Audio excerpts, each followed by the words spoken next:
This factory makes merchandise for the Warren, Bloomberg, and Trump campaigns. The crowded field of presidential candidates has been good business for Mitch Kahn. His company, Unionwear, has been overflowing with orders of merch. The New Jersey factory has been making election swag for both parties since 1992. I want to make sure that people have a way to speak freely and use our products to get their messages across. Unionwear makes between 2,000 and 3,000 hats in a single day. The factory orders usually come from agencies working with campaigns or candidate supporting groups. Some will appeal to young people, some will appeal to women, some will appeal to old white men. Political campaigns often want to hire U.S.-based businesses for their merch. The 2016 election was also a busy season.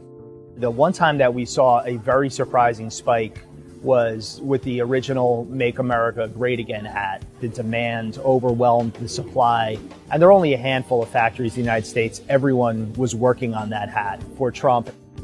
This sort of swag often doubles as campaign contributions, and it adds up. The Trump campaign sold more than $20 million worth of merchandise between 2016 and 2018. But not every campaign makes money on its merch. Mike Bloomberg's campaign says it's selling his hats at cost. He has been funding his run out of his own pocket. Political swag is at least as old as the presidency itself.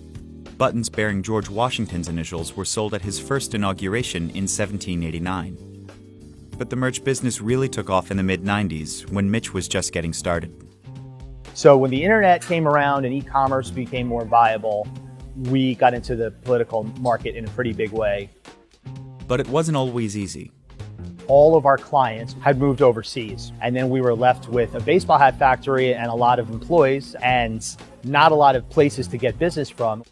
Mitch had to transform the company, but he didn't have to look far. He began selling to American unions, which were looking for products made by unionized businesses like his.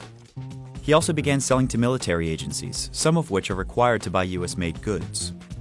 Then came the political campaigns. The first order that we got was a small order that we got for the Bill Clinton campaign, and maybe was 150 hats. Our first big break was with the Al Gore campaign.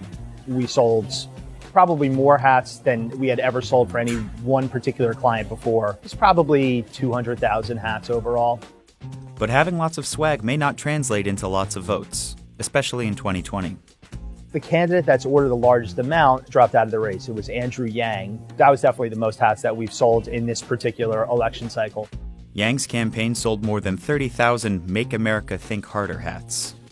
The hats made up about $1.2 million of campaign revenue and are still for sale on his website. And what does Unionwear do with its merchandise once a candidate drops out?